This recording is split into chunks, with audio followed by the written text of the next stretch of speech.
Dios te bendiga. Que Dios esté en cada uno de ustedes. Quiero compartir con ustedes algo muy hermoso, algo muy especial, este estudio tan revelador. De hecho, estuvimos hablando con unos hermanos sobre esto y llegamos nosotros, nos profundizamos en hablar sobre de las personas que se encargan que cuando alguien aparece con un conocimiento revelado por el Espíritu Santo, no queremos que se expanda, que crezca espiritualmente. Siempre hay personas que tratan de mantenerlo al mismo nivel o si es posible bajarlo de una vez. Es exactamente lo que pasó con Enoc. Vamos a hablar de esta historia tan reveladora, tan hermosa. Durante siglos, millones de personas han creído que la Biblia cuenta toda la historia sobre los ángeles y su caída. Este estudio se trata de un libro antiguo prohibido, que es el libro de Enoc, un evento que cambió para siempre el destino de la humanidad, la rebelión de los ángeles y su descenso a la tierra. La versión más aceptada dice que los ángeles caídos fueron pocos, que su pecado fue simple y que Dios resolvió todo rápidamente. Una historia ordenada, cómoda y fácil de olvidar. Enoc describe algo completamente diferente. Una conspiración masiva, ángeles que hicieron un juramento, entregaron conocimientos prohibidos y engendraron seres que devastaron el mundo. Esto no es especulación moderna. El libro de Enoc fue leído por judíos antiguos, respetado por los primeros cristianos y citado indirectamente en la Biblia. En este estudio vamos a seguir una línea clara. ¿Quiénes eran los vigilantes? ¿Qué secreto revelaron? ¿Cómo nacieron los gigantes? ¿Y por qué este relato fue considerado demasiado peligroso para permanecer en las Escrituras? Durante siglos se nos ha enseñado que la Biblia es un texto cerrado, definitivo, sin piezas faltantes. La historia real es mucho más incómoda. Existen libros antiguos que sí fueron leídos, respetados y citados, pero que hoy no aparecen en ninguna Biblia moderna como esta. El más perturbador de todos es el libro de Enoc. No porque sea desconocido, sino porque dice demasiado. ¿Qué es el libro de Enoc? Dicho de la forma más simple posible, el libro de Enoc es un texto antiguo atribuido a Enoc, un personaje bíblico mencionado brevemente en el Génesis. No es un solo libro, sino una colección de escritos que describen visiones, viajes celestiales y sobre todo la caída de los ángeles conocidos como los vigilantes. Durante siglos circuló entre comunidades judías y fue extremadamente influyente en la época de Jesús. De hecho, la Biblia lo menciona indirectamente y el Nuevo Testamento cita ideas que solo aparecen en Enoc.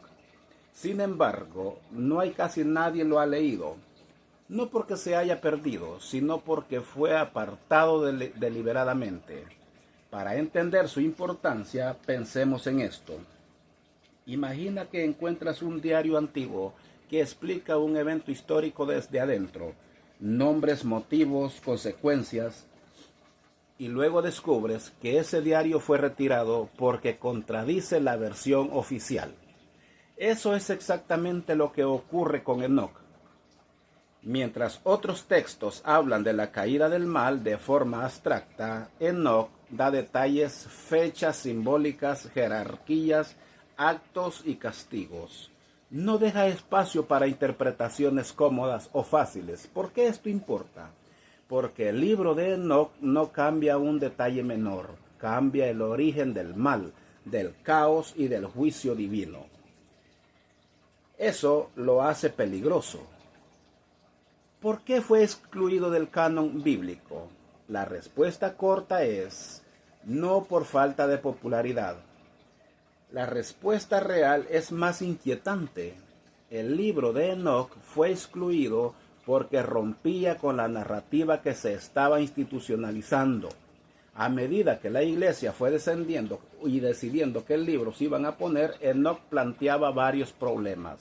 Mostraba ángeles que desobedecían por voluntad propia, revelaba conocimiento prohibido entregado a los humanos y describía un castigo divino mucho más brutal y estructurado de lo que otros textos aceptaban.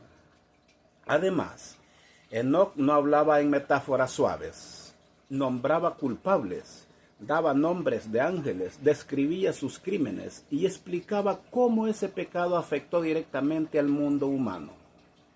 Para una religión que buscaba orden, control doctrinal, simplicidad, esa teología Enoc era muy peligroso. Excluir no significa desconocer. Es clave entender esto. Excluir un libro del canon no significa que fuera falso, sino que no se consideró adecuado para la doctrina oficial. De hecho, durante siglos fue leído abiertamente. Solo cuando su contenido empezó a generar más preguntas que respuestas, fue empujado al margen. Un ejemplo claro: hoy ocurre algo similar cuando cierta información se etiqueta como no oficial o no recomendada, no porque sea incorrecta, sino porque desestabiliza el relato dominante. Enoc hacía exactamente lo mismo. Su exclusión nos dice más que su contenido. Si un libro es borrado, la pregunta correcta no es por qué, sino qué tenía, qué no debía sobrevivir. ¿Quién fue Enoc y por qué su testimonio es tan peligroso? Enoc es uno de los personajes más extraños de la Biblia. El Génesis dice algo que pasa desapercibido para muchos.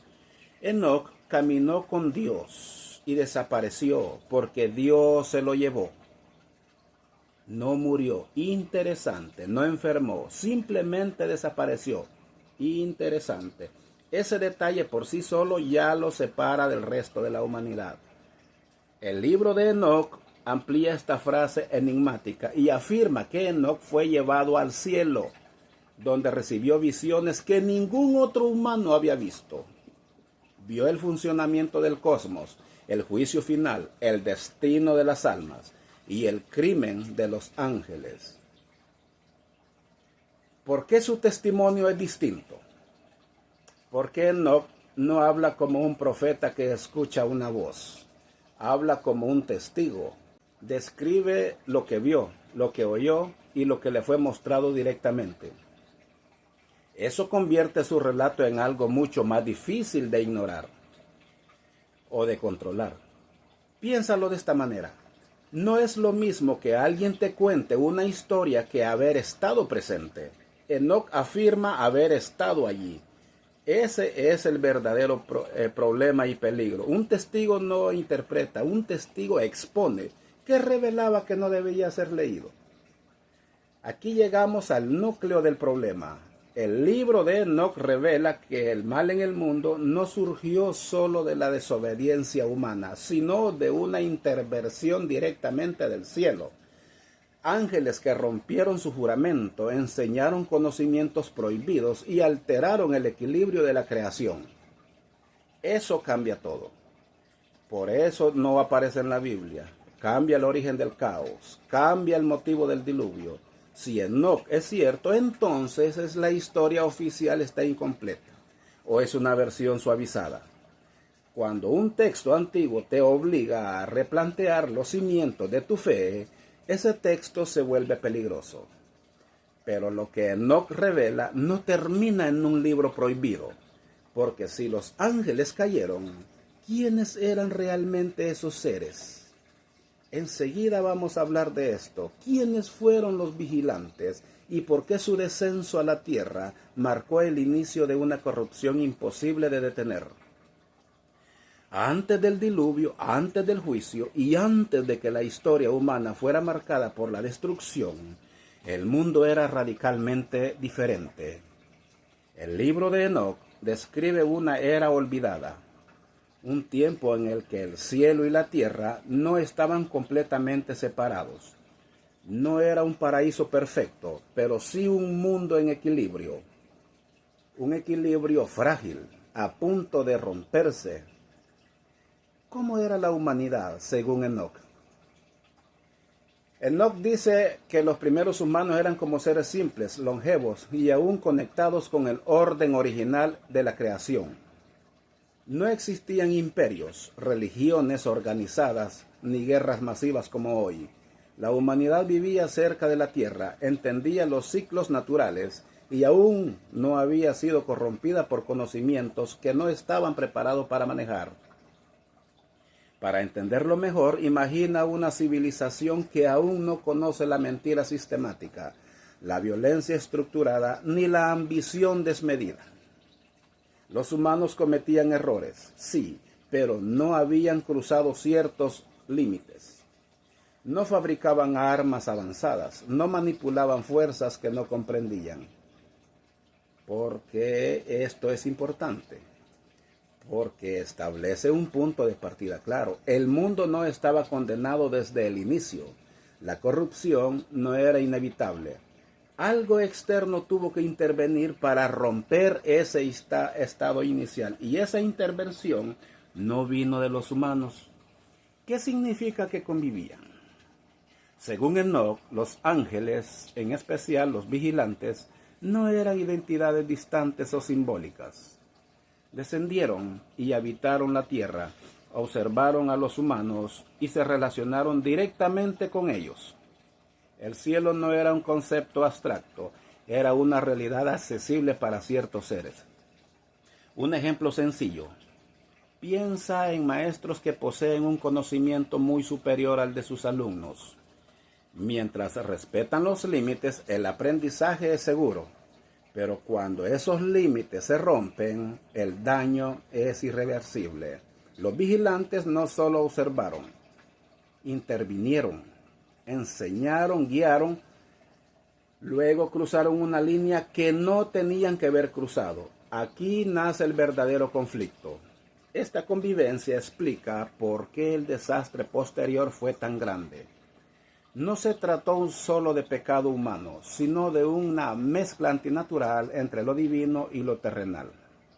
Un mundo sin diluvio, sin juicio, aún antes del castigo. En este periodo no existía el concepto de un juicio global. Dios no había decretado la destrucción del mundo. No había diluvio anunciado ni advertencias finales. El orden divino aún se sostenía, aunque empezaba a agrietarse. Es como una ciudad construida sobre cimientos sólidos, pero donde ciertas decisiones comienzan a debilitar la estructura. Desde fuera todo parece estable, pero por dentro algo ya no encaja. Así era el mundo antes del diluvio. Calma superficial, corrupción silenciosa. Esto es crucial porque demuestra que el castigo no fue impulsivo. El juicio vino después de un proceso lento, progresivo, casi paciente. El mundo tuvo oportunidades y las perdió. Es curioso porque este tipo de historia no se sienten como simples relatos. Se sienten como algo que uno quiere escuchar con calma, sin cortes. Casi como si fueran transmitidas de generación en generación. Porque aquí está el equilibrio del mundo cuando se empieza a quebrar. El equilibrio que está a punto de romper. ¿Qué equilibrio? El equilibrio del que habla Enoch no es solo moral, sino cósmico. Cada ser tenía un rol. Los humanos vivían en la tierra. Los ángeles vigilaban desde lo alto. Dios mantenía el orden. Cuando los vigilantes descendieron, ese diseño se alteró. Es como cambiar las reglas fundamentales de un sistema. No importa cuán bien intencionado sea el cambio. Si rompes el diseño original, el sistema colapsa. Los ángeles no solo enseñaron, alteraron la estructura de la creación. Introdujeron conocimientos que aceleraron la violencia. Despertaron deseos desmedidos y sembraron una corrupción que los humanos no supieron contener. Este momento es el verdadero inicio del desastre, no el diluvio, no los gigantes, no el castigo. El desastre comienza cuando el equilibrio se rompe y ya no puede restaurarse por medios humanos. Hasta este momento el mundo no se sostenía en un delicado equilibrio. La humanidad vivía sin saber que estaba siendo observada y que no todos los observadores permanecían en el cielo. Porque mientras la tierra seguía su curso, ciertos ángeles tenían una misión muy específica: vigilar, proteger y mantener el orden divino. ¿Quiénes eran realmente esos seres llamados vigilantes? ¿Bajo qué autoridad descendieron? ¿Y qué jerarquía existían entre ellos antes de que todo comenzara a torcerse? Para entender la caída, primero hay que conocer a los guardianes. Eso nos lleva directamente al siguiente capítulo. Los vigilantes, los ángeles que fueron enviados para proteger a la humanidad, terminaron cambiando su destino para siempre. Antes de la caída, antes del pecado y antes del juicio, existieron seres cuya función no era destruir ni tentar, sino proteger. El libro de Enoc nos llama a los vigilantes. Su papel fue tan crucial que sin entender quiénes eran, es imposible comprender cómo el mundo llevó al borde del colapso. ¿Quiénes eran los vigilantes? ¿Quiénes eran? En términos simples, los vigilantes era un grupo específico de ángeles asignados a observar a la humanidad. No eran querubines ni serafines, eran guardianes. Su tarea era vigilar el desarrollo humano, asegurar que el orden divino se mantuviera y que los límites entre lo celestial y lo terrenal no fueran cruzados. No eran seres caóticos ni rebeldes por naturaleza. Al contrario, fueron creados como custodios del equilibrio. Imagínate supervisores colocados en una zona delicada. No gobiernan, no intervienen directamente, pero están ahí para evitar que algo se salga de control. Su autoridad no está en mandar, sino en observar y reportar. Así funcionaban los vigilantes, porque esto es clave para la historia. ¿Por qué? Porque rompe una idea común. La caída no comenzó con demonios, sino con guardianes.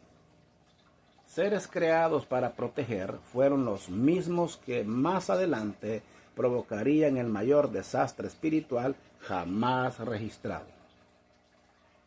¿Cuál era exactamente su misión? La misión de los vigilantes era triple: observar a la humanidad, preservar el orden establecido por Dios y garantizar que los humanos no recibieran conocimientos o influencias para los que aún no estaban preparados. Eran una especie de frontera viva entre el cielo y la tierra. No estaban allí para ser adorados ni para que le tuvieran miedos. Ellos estaban para mantener el curso natural de la población, porque según Enoc, los vigilantes enseñaban indirectamente a los humanos a vivir dentro del orden natural, respetar los ciclos, no exceder ciertos límites y mantenerse dentro de su condición humana. No entregaban tecnología, ni armas, ni secretos celestiales. Su función era contener, no expandir. La tragedia es esta. Quienes tenían la misión de impedir la corrupción fueron los mismos que la aceleraron. Eso hace que su caída sea aún más grave que cualquier desobediencia humana. ¿Por qué descendieron a la tierra? Aquí el libro de Enoc introduce un punto inquietante. Los vigilantes descendieron por mandato, no por rebelión inicial. Fueron enviados a la tierra para cumplir su función más de cerca, para vigilar directamente a la humanidad en una etapa crítica de su desarrollo. No fue una invasión, fue una asignación. Para entender este descenso, piénsalo como inspectores. ¿Qué pasa de observar desde una torre a caminar entre la población? El contacto aumenta, la cercanía crece y con ella el riesgo. Los vigilantes comenzaron a ver de cerca la vida humana, sus emociones, sus vínculos, su fragilidad. Con esa cercanía algo empezó a cambiar. El error que lo cambió todo. El descenso no fue el pecado, fue el escenario del pecado. Sin bajar, nada de lo que vendría después habría sido posible. Existía una jerarquía entre los vigilantes, sí. Este punto es crucial. Los vigilantes no actuaban como individuos aislados. Tenían líderes, rangos y autoridad interna. Enoc menciona nombres específicos, siendo Semijasa uno de los principales jefes, seguido por otros ángeles de alto rango. No era un grupo caótico, era una estructura organizada. ¿Cómo funcionaba esa jerarquía? Al igual que en cualquier organización, las decisiones importantes no se tomaban de forma individual. Los líderes influían en los demás, marcaban el rumbo y daban acciones. Cuando los líderes comenzaron a desviarse, el resto lo siguió. Aquí aparece un patrón peligroso. Cuando una autoridad cae, arrastra a muchos. El verdadero detonante, porque la caída no comenzó con todos, comenzó con unos pocos líderes, y eso hace que el desastre posterior no sea accidental, sino consecuencia directa de decisiones conscientes. El bucle que conecta todo, hasta hoy la historia es clara. Existían ángeles guardianes, tenían una misión divina, descendieron por mandato, estaban organizados bajo líderes claros. Nada de esto suena a una corrupción total. Nada de esto parece justificar un juicio divino. Allí está el punto más inquietante. El mal aún no había ocurrido. Algo empezaba a cambiar cuando la observación se convierte en deseo. Cuando los vigilantes dejaron de mirar a la humanidad como una misión y comenzaron a verla como una tentación. El verdadero quiebre no fue el descenso, ni la jerarquía, ni la cercanía. Fue el instante exacto en que los ángeles miraron a las hijas de los hombres y decidieron cruzar un límite que jamás debió romperse. Vamos a ver ese momento prohibido, el deseo, el pacto secreto, el juramento en el monte Hermón y la primera gran desobediencia al Creador. Hasta este punto la historia aún podía haberse detenido. Los vigilantes habían descendido, sí, pero su misión seguía intacta. El equilibrio estaba dañado, pero no roto. Sin embargo, el libro de Enoc describe un instante preciso, un punto de no retorno. No comenzó con violencia ni con guerra. Comenzó con una mirada, con un deseo, con una decisión silenciosa que cambiaría el destino del mundo. Ojo, ¿qué fue realmente la tentación? Según Enoc, los vigilantes comenzaron a observar a las hijas de los hombres y las encontraron hermosas. Esto no fue una simple curiosidad, fue el nacimiento de un deseo que no debía existir. Los ángeles, seres espirituales, empezaron a anhelar lo humano, rompiendo el límite entre lo celestial y lo terrenal. La tentación no apareció de golpe, fue progresiva. Primero observación, luego cercanía. Finalmente, deseo consciente. Para entender este momento con un ejemplo sencillo, imagínate a alguien cuya responsabilidad es proteger algo frágil. Mientras mantiene distancia, cumple su misión. Pero cuando se involucra emocionalmente, su juicio se nubla. Los vigilantes no cayeron por ignorancia, sino por exposición constante sin límites. ¿Por qué este instante es clave? Porque aquí el mal deja de ser potencial y se vuelve interno. El pecado no surge de una orden externa, sino de una decisión íntima. El deseo no los atacó. Ellos lo aceptaron. ¿Por qué hicieron un pacto? Los vigilantes sabían que su deseo era una transgresión y justamente por eso no actuaron solo. Enoc relata que discutieron entre ellos temiendo que solo algunos cayeran mientras otros se retractaban, para evitarlo por supuesto, y decidieron sellar un pacto. No fue un impulso, fue un acuerdo de liderazgo que lo planearon. ¿Qué significa este pacto en términos humanos? Esto es similar como cuando un grupo decide cometer un acto sabiendo que está mal, pero se comprometen mutuamente para que nadie dé marcha atrás. El pacto no elimina la culpa, la distribuye. El peso del pacto es de acuerdo, esto transforma la tentación en conspiración. Ya no hablamos de un error individual, sino de una decisión colectiva contra el orden divino. Aquí la caída deja de ser accidental. ¿Qué ocurrió en el monte Hermón? El monte Hermón no fue elegido al azar. Según Enoc, allí los vigilantes pronunciaron su juramento solemne. Un juramento no solo entre ellos, sino contra el orden establecido por el Creador. Sellaron su decisión con palabras que no podían deshacerse. Desde ese momento, el lugar quedó marcado como símbolo de transgresión. ¿Por qué un juramento lo cambia todo?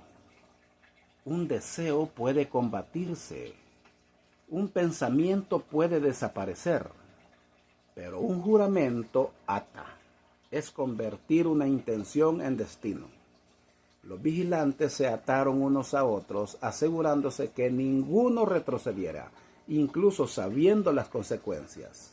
El verdadero significado del monte Hermón. Este juramento convierte el pecado en algo irreversible. Ya no hay duda ni arrepentimiento anticipado. El cielo fue desafiado con pleno conocimiento. ¿Por qué esta desobediencia es distinta? No fue una desobediencia por engaño, como la de Adán y Eva. Esto fue una rebelión consciente. Los vigilantes sabían quiénes eran, sabían quién era Dios y conocían las consecuencias. Aún así, decidieron cruzar el límite. Esto eleva la gravedad del acto a un nivel sin precedentes. Una diferencia fundamental. Un niño desobedece sin comprender. Un adulto que conoce la ley y la rompe, él actúa con intención. Los vigilantes no fueron engañados. Eligieron el inicio real de la caída. Aquí comienza la corrupción irreversible del mundo. No con los gigantes, no con la violencia, sino con una desobediencia que vino desde lo más alto del orden celestial. El cielo dejó de ser completamente puro y la tierra quedó expuesta. La historia ahora no muestra una progresión clara, observación sin límites. Deseo aceptado, acto deliberado, juramento irreversible, desobediencia consciente. Nada fue accidental, nada fue apresurado, todo fue decidido. Y eso es lo más aterrador del relato de Enoc. Pero esta historia no fue liderada por todos por igual. Dentro de los vigilantes hubo nombres que destacaron, voces que guiaron la rebelión y figuras que cargaron con la mayor responsabilidad. Porque si hubo un pacto, hubo líderes. Si hubo juramento, hubo quienes lo impulsaron. Y si hubo caída, hubo nombres que Enoc jamás quiso que fueran olvidados. Ahora conoceremos a Esazel y Semijasá, los verdaderos líderes de la rebelión celestial, sus roles exactos en la caída y por qué Enoc los señala directamente como algo más que simples tentados, sino como rebeldes conscientes contra el Creador. Hasta ahora, la caída de los vigilantes podría parecer una tragedia colectiva, una suma de decisiones equivocadas. Pero el libro de Enoc deja algo muy claro. No todos tuvieron el mismo peso de culpa. Dentro de ese grupo existieron líderes, figuras que guiaron, justificaron y empujaron la rebelión. Dos nombres destacan por encima de todos: Azazel y Semijasá. No son símbolos, son responsables. ¿Quiénes fueron Azazel y Semijasá? Azazel y Semijasá eran vigilantes de alto rango, no simples observadores, eran autoridades dentro de la jerarquía celestial. Semijasá es presentado como el principal líder del grupo que descendió, mientras que Azazel aparece como el transmisor del conocimiento más destructivo para la humanidad. No eran ángeles menores ni figuras marginales, eran referentes. Imagina una organización donde los supervisores principales toman una decisión ilegal. No importa cuántos empleados lo sigan. La responsabilidad recae primero en quienes tenían el poder e influencia. Así funcionaba el cielo según Enoc. El rango amplificaba la culpa. ¿Por qué esto importa en la historia? Porque introduce un principio clave. La caída no fue democrática. Hubo líderes que encendieron la chispa, otros que simplemente lo siguieron. Enoc quiere que sepamos exactamente quiénes fueron. ¿Qué hizo cada uno? Semijasá fue el instigador del pacto. Fue quien temió que algunos vigilantes se retractaran y propuso el juramento colectivo en el monte Hermón. Su rol fue organizativo y político: asegurar que nadie diera marcha atrás. Azazel, en cambio, fue el corruptor directo de la humanidad. Enseñó a los hombres a fabricar armas, a derramar sangre, a dominar el lugar donde convivían. A las mujeres les enseñó cosas para pintarse y artes de seducción que despertaron vanidad, celos y rivalidades.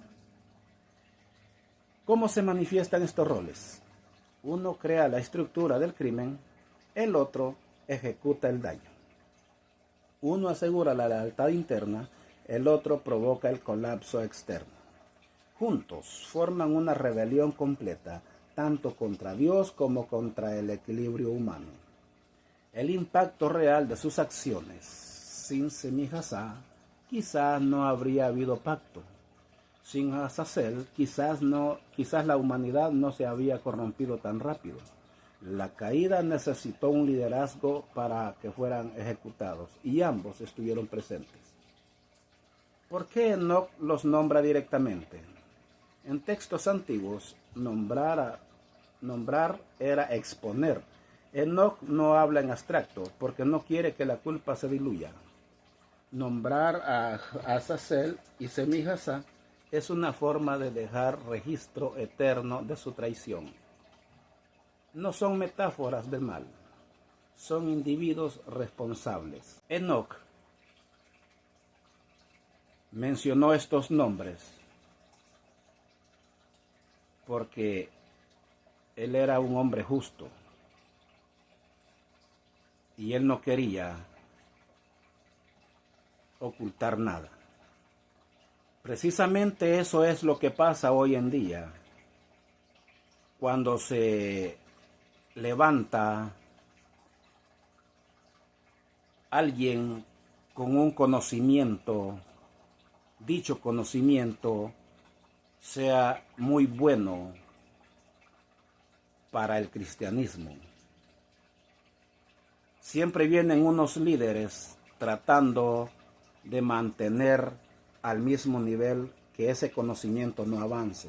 Tratan de mantenerlo en ese nivel, o si es peor aún, aplastarlo. Eso es lo que pasa hoy en día.